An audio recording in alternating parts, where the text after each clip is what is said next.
Hello everyone, welcome back to my new vlog. Happy Varamahalakshmi ಎಲ್ಲರಿಗೂ. ನಿಮ್ಮ ಮನೇಲಿ ಯಾವ ಥರ ಸೆಲೆಬ್ರೇಟ್ ಮಾಡಿದ್ರೆ ಅನ್ನೋದನ್ನು ಕಾಮೆಂಟ್ ಮಾಡಿ. ನಮ್ಮ ಮನೇಲಿ ಇವತ್ತು ಸಿಂಪಲ್ ಪೂಜೆ ಅಷ್ಟೇ, ಬೇರೆ ಇನ್ನೇನು ಸೆಲೆಬ್ರೇಷನ್ ಇಲ್ಲ. ನೆಕ್ಸ್ಟ್ ಇಯರ್ ನೋಡೋಣ, ಸ್ವಲ್ಪ ಮಾಡೋಣ. ಈ ಇಯರ್ ಮಾಡೋಕ್ಕಾಗಿಲ್ಲ, ಪಾಪ ಇರೋದ್ರಿಂದ.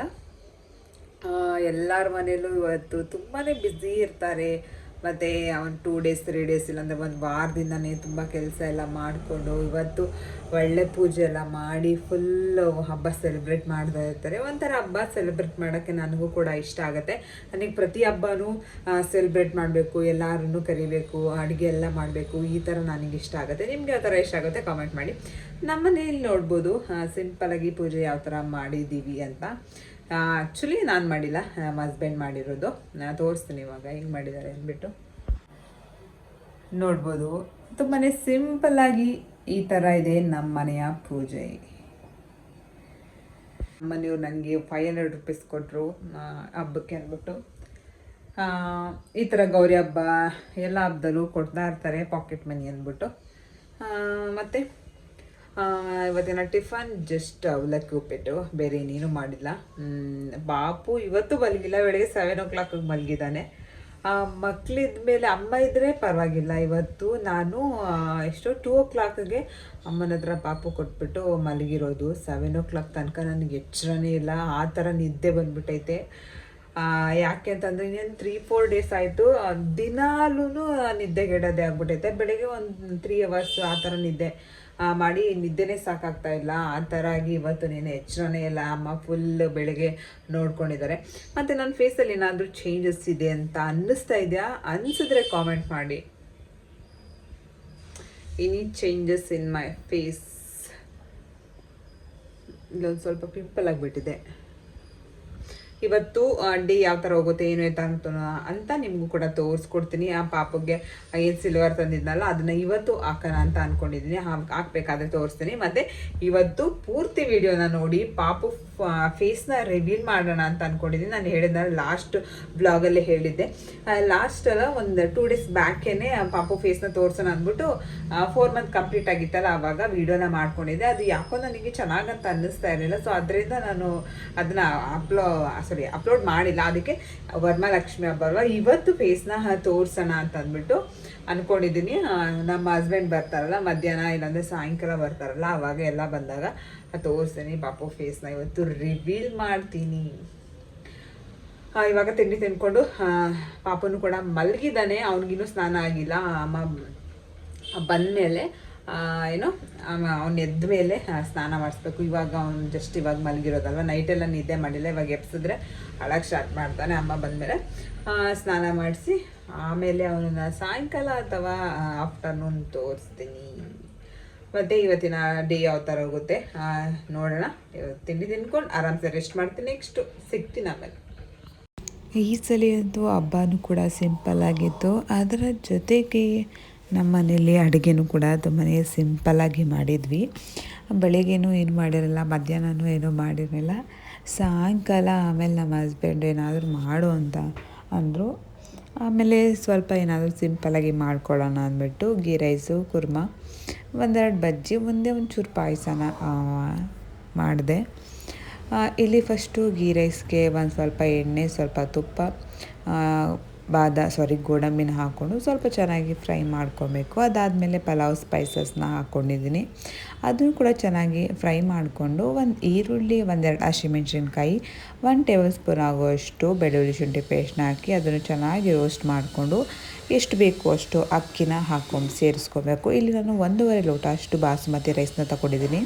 ಅದಕ್ಕೆ 1 ಲೋಟ ನೀರು ಮತ್ತು 1/4 ಲೋಟ ಹಾಲನ್ನ ಹಾಕ್ಕೊಂಡಿದ್ದೀನಿ.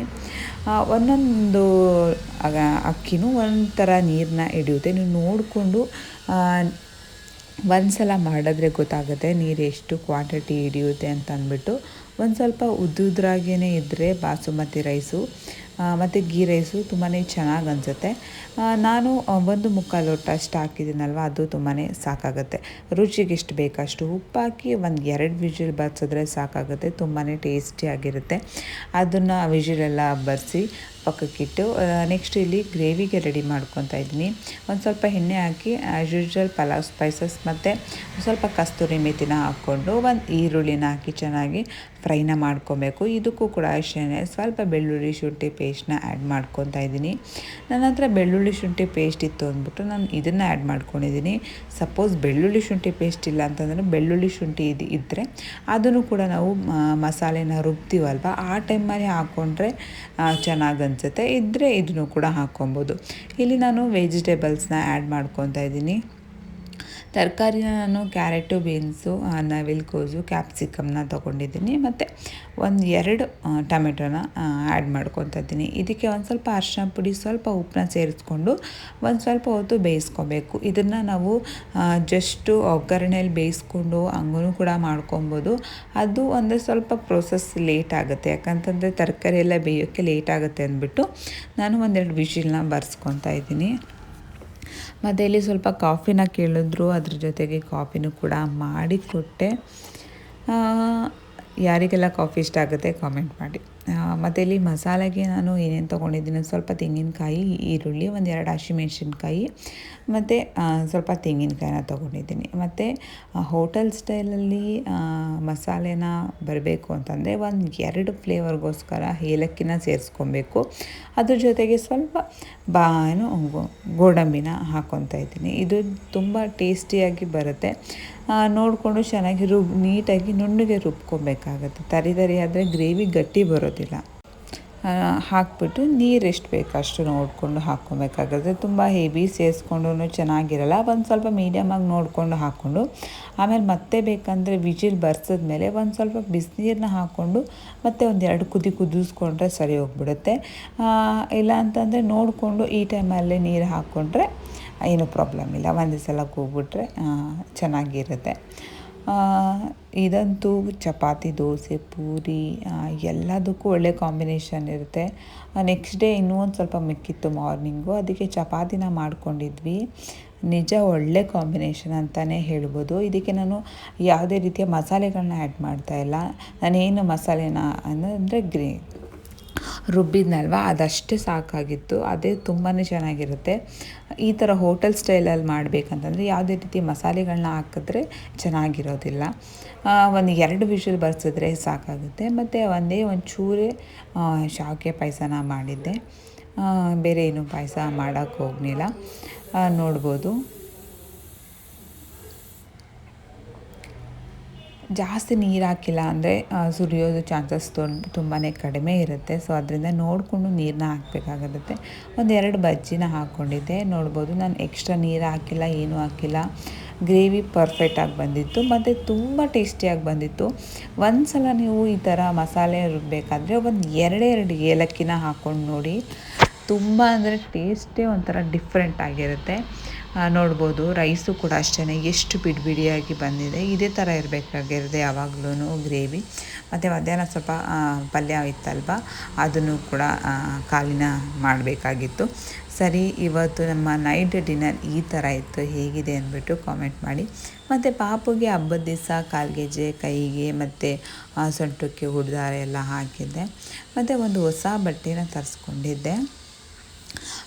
ನೋಡ್ಬೋದು ಹೇಗಿದೆ ಅಂದ್ಬಿಟ್ಟು. ಬಟ್ ಈ ಕಲರ್ ನನ್ನ ಹತ್ರ ಇರಲಿಲ್ಲ ಅಂದ್ಬಿಟ್ಟು ನಾನು ಈ ಕಲರ್ನ ತರಿಸ್ಕೊಂಡಿದ್ದೆ. ಇದರ ಲಿಂಕ್ ಏನಾದರೂ ಬೇಕಂದರೆ ಕಾಮೆಂಟ್ ಮಾಡಿ. ನನಗಂತೂ ತುಂಬಾ ಕಲರ್ ಸಖತ್ ಇಷ್ಟ ಆಯಿತು. ಬಟ್ ದುಪ್ಪಟ್ಟ ಒಂದು ಸ್ವಲ್ಪ ರಫ್ ಇದೆ. ಬಟ್ ಫಂಕ್ಷನ್ಗೆಲ್ಲ ಹಾಕ್ಕೊಂಡ್ರೆ ತುಂಬಾ ಚೆನ್ನಾಗಿ ಅನಿಸುತ್ತೆ. ಮತ್ತು ಇವತ್ತಿನ ವ್ಲಾಗ್ ಯಾವ ಥರ ಇತ್ತು, ಏನು ಇತ್ತಾ ಅನ್ನೋದನ್ನು ಕಾಮೆಂಟ್ ಮಾಡಿ. ಮತ್ತು ಎಲ್ಲರಿಗೂ ವರಮಹಾಲಕ್ಷ್ಮಿ ಹಬ್ಬದ ಆರ್ಥಿಕ ಶುಭಾಶಯಗಳು. ನಿಮ್ಮನೇಲಿ ಹಬ್ಬನ ಯಾವ ರೀತಿ ಮಾಡಿದ್ರಿ, ಏನೇನೆಲ್ಲ ಆಯಿತು ಅನ್ನೋದನ್ನು ಕಾಮೆಂಟ್ ಮಾಡಿ ಹೇಳಿ. ಮತ್ತು ಡ್ರೆಸ್ ಹೇಗೆ ಕಾಣಿಸ್ತಾ ಇದೆ ಅಂತ ಕಾಮೆಂಟ್ ಮಾಡಿ ಹೇಳಿ. ನೆಕ್ಸ್ಟ್ ವಿಡಿಯೋದಲ್ಲಿ ಸಿಗ್ತೀನಿ. ಬಾಯ್.